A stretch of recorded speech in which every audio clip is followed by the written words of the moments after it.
Hello everyone. तो कल अगर आपका भी यूपी लेखपाल का एग्ज़ाम है तो ये 10 मिनट का वीडियो आपके लिए बहुत इंपॉर्टेंट होने वाला है। आज की इस वीडियो की पीडीएफ फाइल पिंड कमेंट से डाउनलोड कर लेना और अपना स्कोर कमेंट बॉक्स पे ज़रूर बता देना, क्योंकि आज ये लास्ट दिन है। उत्तर प्रदेश में भू राजस्व संहिता जो आई थी 2006 में, उसमें भूमि दर शब्द किसके लिए प्रयोग किया जाता था? ये काफ़ी इंपॉर्टेंट प्रश्न है। इसका सही जवाब होगा भूमि का स्वामित्व अधिकार करने वाले व्यक्ति को, ऑप्शन नंबर बी।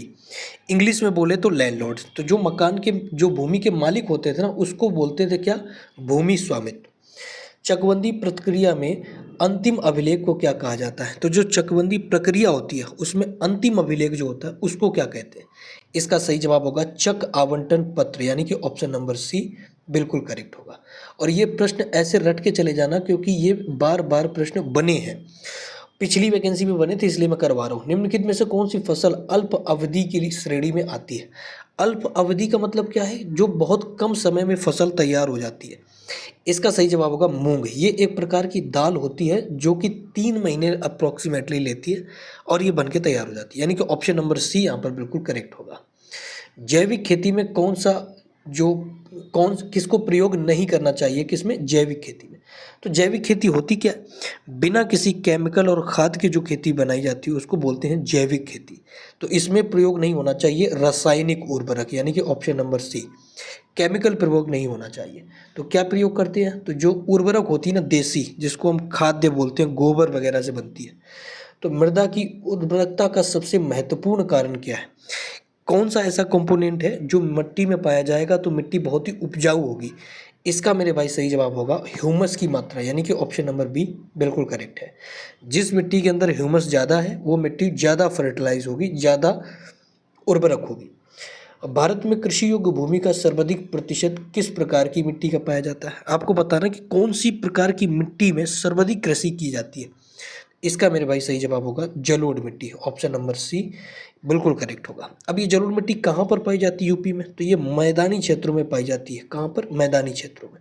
कौन सा पार्ट होगा? तो कानपुर, कन्नौज, वाराणसी और जो तुम्हारा प्रयागराज, बरेली, ये बरेली तो नहीं होगा, औरैया वगैरह, ये जो गंगा यमुना का दोआबी क्षेत्र है, इस पे ज़्यादा पाई जाती है जलोढ़ मिट्टी। और जलोढ़ मिट्टी सबसे ज़्यादा फर्टिलाइज मिट्टी होती है। नीम कोटेड यूरिया का मुख्य उद्देश्य क्या होता है? ये सेम टू सेम रट के चले जाना, क्योंकि ये पिछली बार बना था, इस बार भी आ सकता है।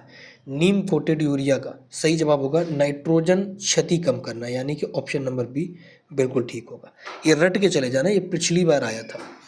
पीएम कुसुम योजना जो लाई गई थी, ये किस लिए लाई गई थी? तो पीएम कुसुम योजना लाई गई क्योंकि जो बड़े बड़े जो इंजन्स होते हैं ना, उससे जो हम सिंचाई करते थे उससे फ्यूल बहुत अधिक खर्च होता था। फ्यूल, इस फ्यूल को बचाने के लिए पीएम कुसुम योजना लाई गई और सौर ऊर्जा आधारित सिंचाई करने की डिमांड रखी गई। ऑप्शन नंबर बी बिल्कुल करेक्ट होगा। ध्यान रखना, ये बड़ी इंपॉर्टेंट है क्योंकि करंट अफेयर का विषय है। निम्नलिखित में से कौन से रवि फसल का चक्र है? नीचे 2 फसलें दी हैं, आपको बताना है कि इनमें से रवि की फसलें कौन सी होंगी। अब रवि की फसलें का तात्पर्य क्या है, एक बात समझना। रवि मतलब होता है सूर्य, और सूर्य की जरूरत कब पड़ती है? तो ये पड़ती है सर्दी में। तो जो फसलें सर्दी में होंगी वो रवि की फसलें कहलाती हैं। तो भैया यहाँ पर देखना कौन सी फसलें सर्दी की हैं। तो आप कहोगे कि सर गेहूं और चना, ये 2 फसलें ऐसी हैं जो सर्दी में होती हैं। तो जितनी भी फसलें ठंड में होती हैं वो रवि की फसलें होती हैं। ऑप्शन नंबर बी बिल्कुल करेक्ट होगा। नेक्स्ट देखिए, किसान कृषि वानिकी का अर्थ क्या होता है? ये एक टर्म है कृषि वानिकी, इसका अर्थ क्या होता है ये आपसे पूछा गया है। कृषि वानिकी, इसका सही जवाब होगा खेती और वृक्षारोपण का संयुक्त उपयोग, ऑप्शन नंबर बी बिल्कुल ठीक होगा। अब कृषि वानिकी कहते किसको, आइए समझ लेते हैं। मैंने माना कि ये एक भूमि है, जमीन है, खेत है, इसके अंदर गेहूं बोया गया है, लेकिन इसके आसपास क्या करते हैं ना, पेड़ लगा देते हैं। तो डबल फायदा, गेहूं तो होगा ही होगा, इसके बाद इन पेड़ों की कटाई करके एक अच्छा सोर्स ऑफ इनकम भी बनाया जा सकता है। इसी को बोलते हैं कृषि वानिकी। ध्यान देना, ऑप्शन नंबर बी बिल्कुल ठीक है। भारत में राष्ट्रीय खाद्य सुरक्षा मिशन किस वर्ष प्रारंभ किया गया था? राष्ट्रीय खाद्य सुरक्षा मिशन, ये बहुत इंपॉर्टेंट है। कब प्रारंभ किया गया था? ये काफ़ी बार प्रश्न बनता है। इसका मेरे भाई सही जवाब होगा 2007 में, यानी कि ऑप्शन नंबर बी बिल्कुल करेक्ट होगा। और ये सेम टू सेम रट के चले जाना, लेखपाल में बहुत संभावित प्रश्न है कि आएगा। पोषक तत्वों का स्थिरीकरण किस मिट्टी में अधिक होता है? स्थिरीकरण मतलब जो पोषक तत्व होते हैं वो सबसे ज़्यादा किस मिट्टी में रहते हैं, ये आपसे पूछा है। इसका मेरे भाई सही जवाब क्या हो जाएगा? चिकनी मिट्टी। ऑप्शन नंबर सी बिल्कुल करेक्ट होगा, चिकनी मिट्टी। अच्छा, चिकनी मिट्टी में करंट का भी फ्लो नहीं होता। ध्यान देना, जब आपने पोल्स देखे होंगे गांव में, जो तार होते हैं ना, खंबे, उस पे आपने देखा होगा यहाँ पर कुछ चिकनी मिट्टी का एक घड़ा टाइप का छोटा सा लगा रहता है, और इससे एक तार दो तार पे जाता है, यानी कि ये जो है ना कुचालक होता है करंट का, उसी को कहते हैं चिकनी मिट्टी। घड़े भी इसके बनते हैं। भूमि सुधार का कौन सा कार्यक्रम जमींदारी उन्मूलन से संबंधित था? जमींदारी उन्मूलन मैंने कई बार अपनी वीडियो में बताया है। तो भूमि सुधार का कौन सा कार्यक्रम जमींदारी उन्मूलन से संबंधित था? ये काफ़ी इंपॉर्टेंट है। इसका सही जवाब होगा मध्यस्थों का उन्मूलन, यानी कि ऑप्शन नंबर सी बिल्कुल करेक्ट होगा। जो मीडिएटर होते थे उनका उन्मूलन, उनको खत्म कर दिया गया। निम्नलिखित में से कौन सा उर्वरक फास्फोरस प्रदान करता है? तो फास्फोरस का फॉर्मूला क्या, Fe के नाम से जानते हैं। कौन सा प्रदान करता है? तो आपको देखकर ही लग रहा होगा सिंगल सुपर फॉस्फेट, यानी कि ऑप्शन नंबर सी बिल्कुल करेक्ट होगा। इसमें बताने जैसी कोई बात है ही नहीं। अब देखना, सूखा कृषि क्षेत्र कौन सी फसल अधिक उपयुक्त मानी जाती है? एक फसल का नाम ऐसे बतानी जो सूखे में भी पैदा हो जाए, जो कम पानी में पैदा होती है। ऑप्शन सी बिल्कुल करेक्ट होगा, बाजरा। बाजरा एक ऐसी फसल है जो कम पानी में भी अच्छा पैदा हो जाता है। भारत में कृषि जनगणना का आधार क्या है? जो ये एग्रीकल्चर काउंटिंग होती है ना, इसका भैया जो सेंसस होती है एग्रीकल्चर की, इसका बेस क्या है, इसका आधार क्या होता है? तो सही जवाब क्या हो जाएगा? ऑप्शन नंबर बी, जोत भूमि। अब ये क्या है, मैंने माना उत्तर प्रदेश में या पूरे भारत में 100% भूमि है, उसका 70% जोत भूमि है। जोत भूमि का मतलब 70% भूमि को जोता जाता है। अब भूमि को जोतेंगे जब उस पर कृषि उत्पन्न होगी, कृषि बोएंगे, कुछ फसल बोएंगे। तो हमने माना कि 70% जोत भूमि है, तो फिर 70% ही कृषि जनगणना होगी। इसका ऑप्शन नंबर बी बिल्कुल सही होगा।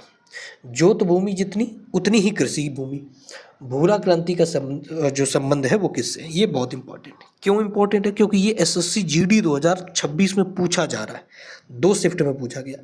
इसका सही जवाब होगा चमड़ा और कोको का उत्पादन। लेकिन भाई एक बात ध्यान रखना, एग्जामिनर ने इस बार इसको फंसाया है। इस बार इसने ये एग्जाम्पल ही ऑप्शन ही नहीं दिया। तो जब ऑप्शन ना दे चमड़ा और कोको उत्पादन का, तो मेरे भाई उर्वरक उत्पादन आप लगा देना, ये बिल्कुल करेक्ट हो जाएगा। इस बार बहुत बार फंसा रहा, तो ये याद करके जाना, लेखपाल में भी आपको फंसा सकता है, ये प्रश्न आ सकता है, क्योंकि इस बार बन रहा है ये इस साल। अब ध्यान देना जरा, ड्रिप सिंचाई में जल उपयोग दक्षता कितनी होती है? ये सेम टू सेम रट के चले जाना, 90% होती है, यानी कि ऑप्शन नंबर डी बिल्कुल करेक्ट होगा।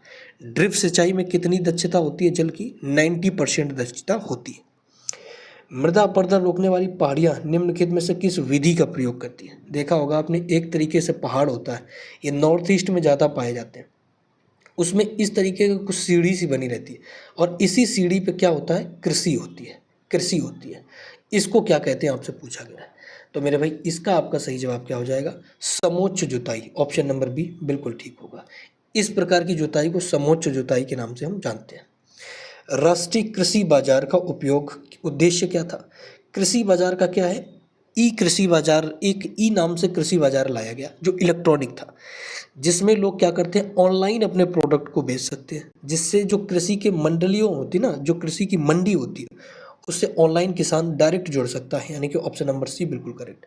अब आपकी जो अपनी फसल है उसको मंडी में ले जाने की ज़रूरत नहीं होती, डायरेक्ट बुक करिए और व्यापारी आपके घर से उठा करके ले जाता है। ये काफ़ी सराहना कदम रहा है भारतीय सरकार का। भूमि धसान का प्रयोग क्या होता है? अब धसान शब्द से आप समझ सकते हैं कि भूमि का धसना, भूमि धसान कहता आता है। एक तरफ से भूमि धस गई, उसी को भूमि धसान कहते हैं। इसका सही जवाब आपको बताना होगा, ऑप्शन नंबर बी, भूजल का अत्यधिक दोहन। अच्छा, कारण पूछा गया है, तो भैया ध्यान रखना, जब कोई जमीन लैंड जो होती है ना, वो ज़्यादा जल को अवशोषित कर लेती है, तो वो दलदल हो जाती है, और दलदल भूमि हमेशा धंसती है। तो भूजल का ज़्यादा अवशोषित करना ही इसका सही जवाब हो जाएगा। हरित खाद के सामान्यतः किस फसल का प्रयोग किया जाता है? हरित खाद। अब हरित खाद क्या होती है? हरित खाद को बोलते हैं जो गोबर इत्यादि से खाद बनती है, उसको बोलते हैं हरित खाद। जो फर्टिलाइजर सड़ने और गलने से जो बनती है, किसका प्रयोग किया जाता है? तो ढेंचा। ऑप्शन नंबर बी बिल्कुल करेक्ट होगा। अब इस ढेंचे को आपके स्टेट या फिर आपका जो जिला है वहाँ पर क्या कहते हैं, ये मुझे कमेंट बॉक्स में बताना। हमारे यहाँ तो इसको ढेंचे कहते हैं। उत्तर प्रदेश में सर्वाधिक नलकूप सिंचाई कहाँ से की जाती है? नलकूप सिंचाई। अब नलकूप क्या होता है? समरसेबल होती है, ये ज़मीन है, इसके नीचे एक लंबा पाइप पड़ा है और नीचे से पाइप पानी उठा रहा होता है। ऊपर एक इस तरीके का कुछ मशीन लगी होती है और उससे सिंचाई की जाती है। इसको बोलते हैं समरसेबल। ये सर्वाधिक कहाँ होती है? तो पश्चिमी यूपी में। ऑप्शन नंबर बी बिल्कुल ठीक है। पश्चिमी भाग है जो उत्तर प्रदेश का, वहाँ पर नलकूप से अधिक सिंचाई होती है। यानी कि मेरठ का भाग, अलीगढ़ वाला जो भाग हो गया, यहाँ पर जो भाग है यानी कि जो गाज़ियाबाद इत्यादि का जो भाग है, वहाँ पर सबसे अधिक नलकूप से सिंचाई की जाती है। ये प्रश्न कई बार बना है यूपी लेखपाल में और यूपी पुलिस में भी। कृषि विविधीकरण का मुख्य उद्देश्य क्या होता है? विविधीकरण का, कृषि विविधीकरण का मुख्य उद्देश्य क्या है? ये लगा करके एकदम सही डिट्टो चले आना। ऑप्शन नंबर सी, विभिन्न फसलों गतिविधियों को अपनाना, काफ़ी प्रकार की फसलें एक साथ करना। ऑप्शन नंबर सी बिल्कुल करेक्ट है।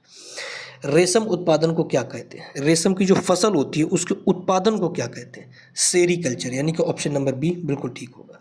और ये जीडी में पूछा है 2026 में, इम्पॉर्टेंट। कल आपका पेपर है, पूरे संयम के साथ आप एग्ज़ाम दीजिएगा। 10 से 12 एक ही शिफ्ट में आपका पेपर होना है। संयम के साथ जाइए। प्रिपरेशन अब लास्ट फेज पर है। आज रात को जो रिवीजन कर सकते हैं थोड़ा बहुत, जो कमज़ोर टॉपिक्स उनको रिवीजन कर लेना। बाकी एक गहरी नींद लो और कल 10 बजे से एग्ज़ाम दो। ये PDF नीचे से जा कर के आप डाउनलोड कर लेना, काफ़ी इंपॉर्टेंट है। मिलेंगे नेक्स्ट क्लास में, तब तक के लिए जय हिंद, नमस्कार।